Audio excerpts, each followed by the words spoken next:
Aux confins les plus reculés du système solaire, où la lumière du soleil enfonce à peine le vide et le silence domine toutes les directions, la sonde Voyager 2 avance vers l'inconnu. Pendant des décennies, son voyage fut celui d'un navire silencieux, accomplissant sa mission sans aucun défi. Mais ce silence s'est rompu. Quelque chose a changé. Il y a quelques semaines, la sonde Vétéran a fait un mouvement impossible à prévoir. Elle a modifié sa direction avec une précision bien trop mince pour être attribuée au hasard ou à une erreur technique. Et ce qui s'est passé plus tard a mis les équipes de la NASA sans mots. Une séquence de pulsations a commencé à venir sur Terre, organisée et cohérente avec une structure qui suggérait l'intention. Ce n'était pas du bruit. Ce n'était pas une faute. Et bien sûr, il ne semblait pas avoir d'origine humaine.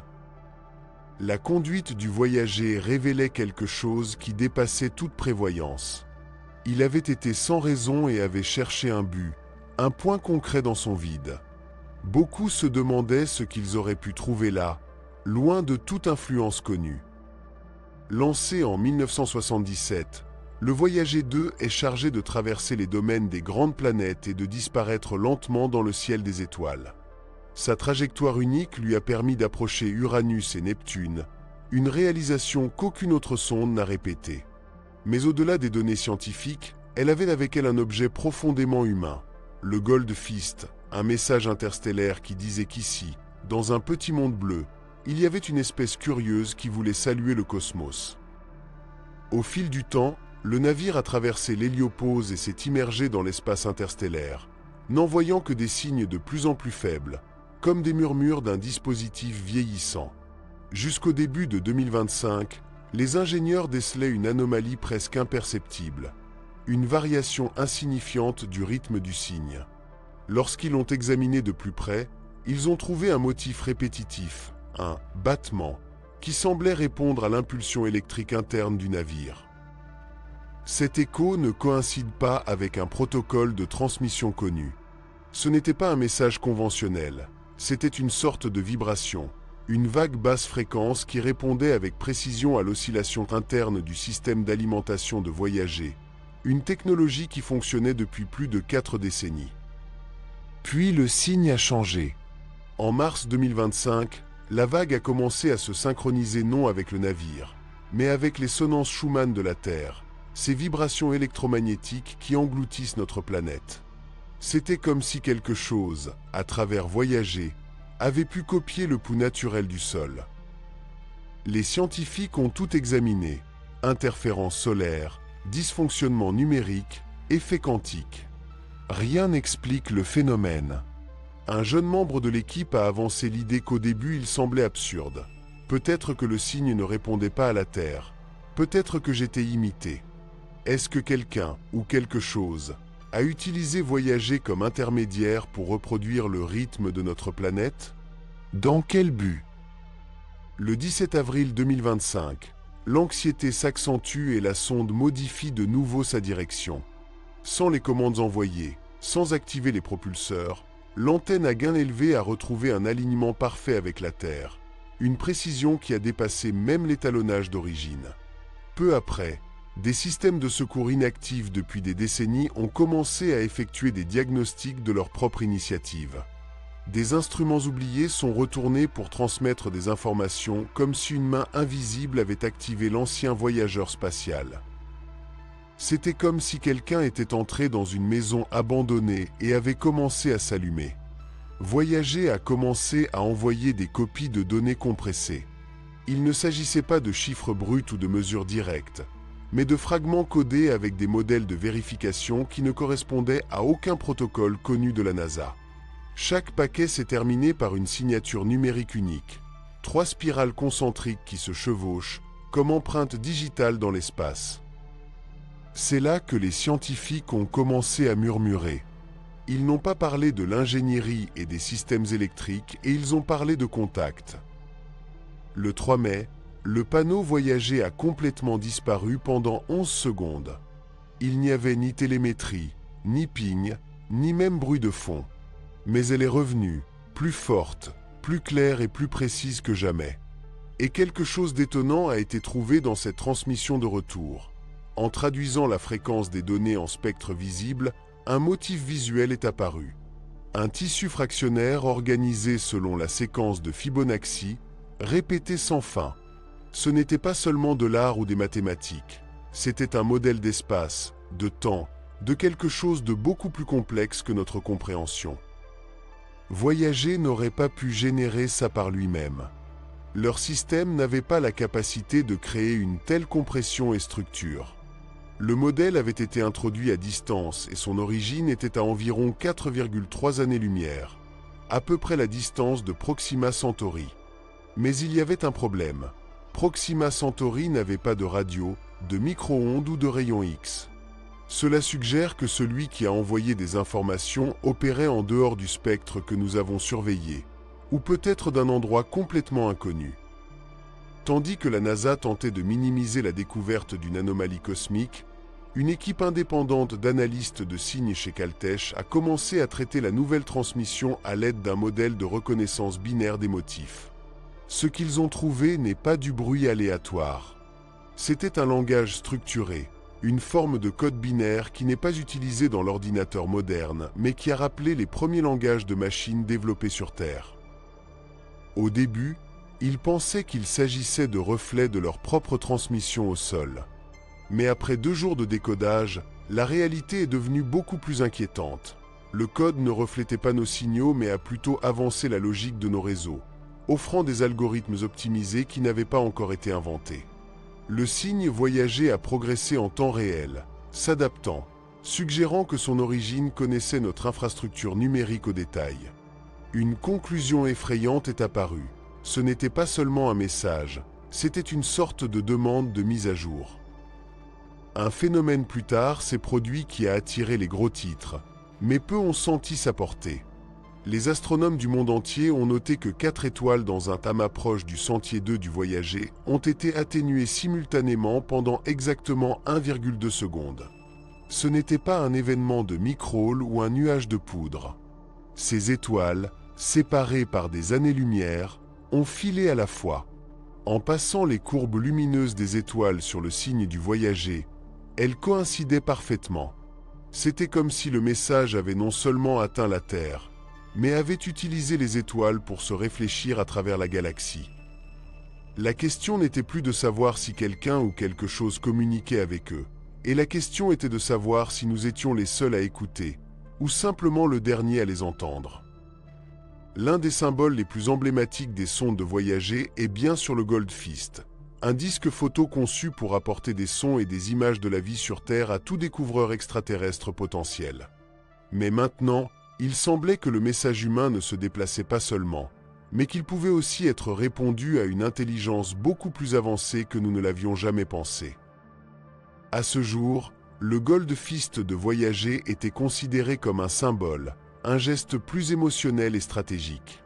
Néanmoins, l'analyse récente des capteurs à bord du Voyager 2 a révélé une constatation surprenante. La surface du disque, autrefois considérée comme passive et se détériore avec le temps, avait subi une charge électrique soudaine. Ce n'était pas simplement de l'électricité statique, mais un flux mesurable et dirigé d'électrons. C'était comme si le disque avait pris vie dans un circuit actif. Mais ce qui est arrivé après les scientifiques téléportés, parmi les nouvelles données binaires envoyées par Voyager, une réinterprétation numérique de l'un des sons originaux enregistrés sur le disque a été trouvée. Ce n'était ni une copie ni une boucle. C'était une reconstruction avec beaucoup plus de fidélité à l'original.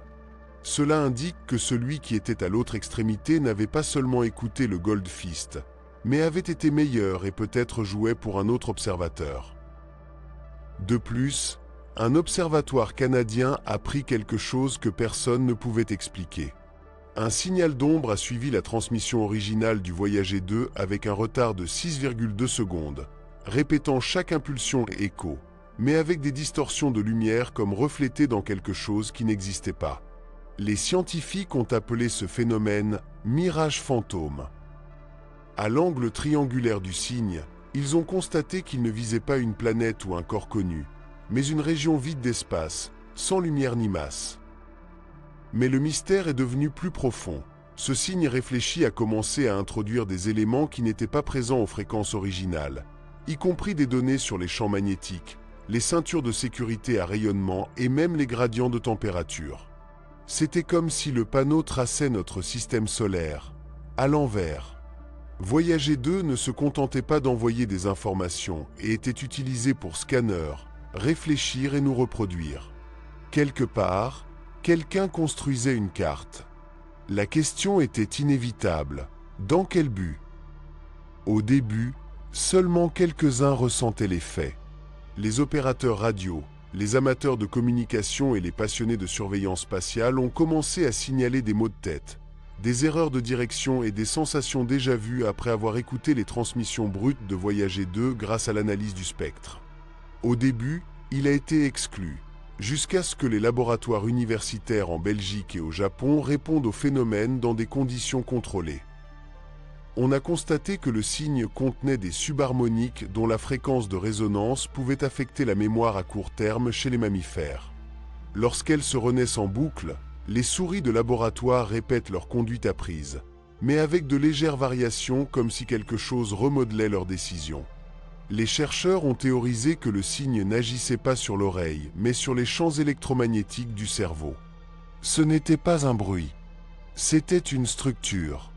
Quelque chose au sujet du signe du voyager avait évolué en une influence extérieure capable d'affecter la mémoire, le choix et même l'identité. Était-ce un effet collatéral ou une expérience délibérée?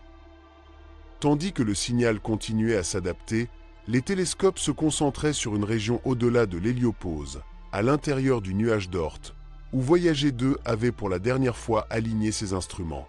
C'est ainsi que l'Observatoire d'Europe du Sud a trouvé une anomalie solide. Ce n'était pas une comète ou une planète miniature. C'était un objet à angle droit, capable de refléter les signaux radar à la même fréquence que Voyager avait récemment émis. Inerte, froide et sans rotation, sa signature était profondément familiale. Elle était composée des mêmes matériaux du navire, y compris des alliages rares qui ne sont plus utilisés dans l'ingénierie spatiale actuelle. La conclusion était effrayante. Ce n'était pas une structure extraterrestre commune. C'était une réplique, un miroir voyager construit par quelqu'un qui avait assez bien étudié notre sonde pour la copier avec précision. Et si cet élément émettait, cela ne signifiait qu'une chose. Voyager n'avait pas reçu seulement une réponse, avait été dupliqué. Pendant ce temps, à JPL, les dernières données du voyager contenaient quelque chose d'inattendu. Des lignes de code pur, des milliers d'instructions, impeccables et complètement étrangères à tout système de la NASA. Mais en les traitant avec des simulations quantiques, le code a produit un modèle tridimensionnel de la Terre. Il n'était pas seulement sur la géographie. Il comprenait des infrastructures, des modèles météorologiques et des prévisions exactes des satellites et des aéronefs. Le code ne nous a pas juste regardés et compris. Plus inquiétant encore, il a anticipé 3 dysfonctionnements du réseau qui se sont réellement produits. Une défaillance dans la constellation du satellite chinois BU, une dans un système européen de surveillance de l'air et une autre dans une plateforme privée d'observation orbitale autour de l'Arctique. Chaque prédiction a été enregistrée avec les données de Voyager jour avant que cela ne se produise. La sonde n'était plus seulement un transmetteur.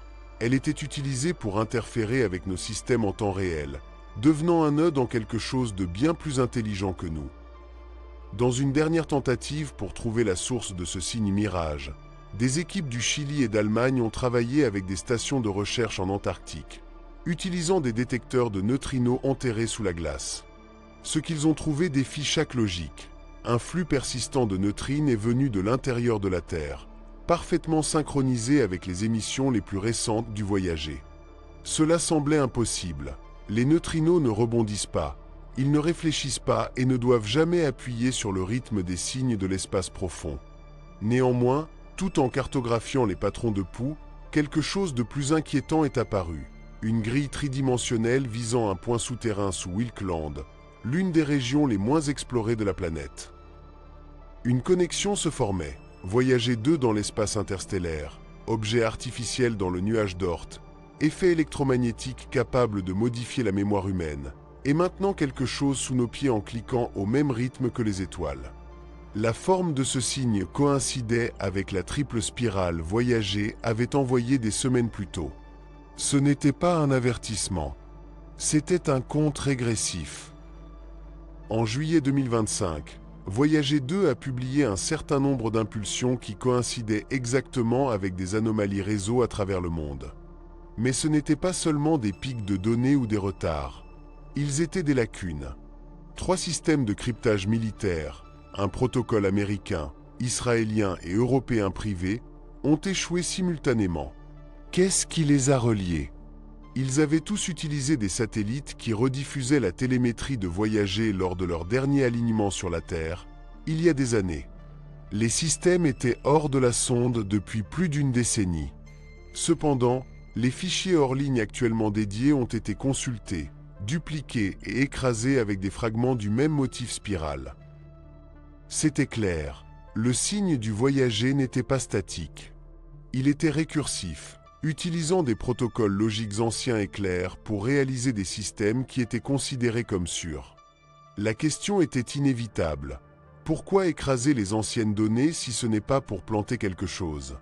L'idée que la transmission de Voyager injectait une graine numérique dans nos systèmes plus sûrs est passée de la spéculation à la théorie acceptée au sein de plusieurs agences de renseignement. Et le plus inquiétant, personne ne pouvait suivre d'où provenait cette graine et ce qui en poussait. Alors que la fréquence du Voyager continuait de moduler, les équipes du MIT et de l'Université de Tokyo ont commencé à expérimenter des traductions sonores de mauvais signes. Ce qui semblait d'abord le bruit blanc révéla bientôt des harmoniques qui imitaient des motifs étrangement semblables au rythme neurobiologique, ceux qui sont observés dans l'activité synapse. Le plus inquiétant était que le signe n'était pas constant et adapté. Lorsqu'elle a été reproduite dans un système audio fermé, elle a commencé à reproduire la fréquence environnementale de la salle comme si elle écoutait, répétait et répondait à son environnement. Un modèle émergeait. Le signe du Voyager n'était pas seulement une information. Il agit comme un organisme, un algorithme vivant capable de changer, d'imiter et de s'intégrer à son environnement pour maintenir sa structure. L'expérience finale a été encore plus surprenante. En l'insérant dans une simulation de réseau neuronal formé pour reconnaître les patrons, le signe ne se limitait pas à générer des réponses prévisibles et à réécrire des voies neurales, les optimisant au-delà de tout signe connu d'intelligence artificielle. En d'autres termes, Voyager avait apporté quelque chose qu'elle pensait. Et ce qui se trouvait sous Wilkland, dans la région souterraine de l'Antarctique qui émet les impulsions de neutrinos, n'a pas reculé. Après l'approbation d'une expédition conjointe, les chercheurs ont utilisé des radars de pénétration au sol, des images sismiques et des capteurs thermiques pour confirmer l'impensable. Une structure vide d'au moins 100 km de large, enfouie sous la glace, avec des limites géométriques bien trop précises pour être naturelles. La chose la plus troublante était que ces bords extérieurs polis avec des champs électromagnétiques à basse fréquence, parfaitement synchronisés avec le signe du Voyager, même s'il n'y avait pas de connexion physique.